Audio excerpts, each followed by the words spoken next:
Hi hello నమస్తే welcome back to our channel. నేను మీ రాజేశ్వరి.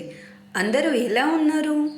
ముందుగా అందరికీ కార్తీక శుక్రవార శుభాకాంక్షలు. నేను ఈరోజు కార్తీక శుక్రవారం రోజున గడప పూజను ఈ విధంగా చేసుకున్నాను. అది మీ అందరితో షేర్ చేసుకోబోతున్నాను. ఇలా ప్రధాన గడపకు మనకు ఇంటి ద్వారము యందు ఎన్ని గడపలు ఉన్నా కూడా ప్రధాన ద్వారానికి మాత్రమే మనము పూజిస్తాము.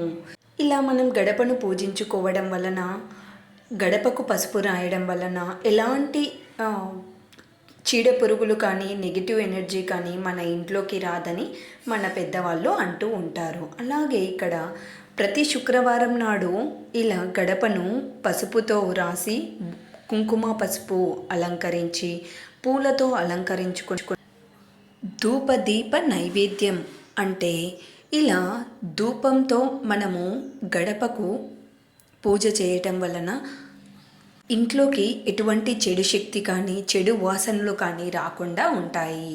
అవి గడప ద్వారం దగ్గరే ఆగిపోతూ ఉంటాయి అన్నమాట.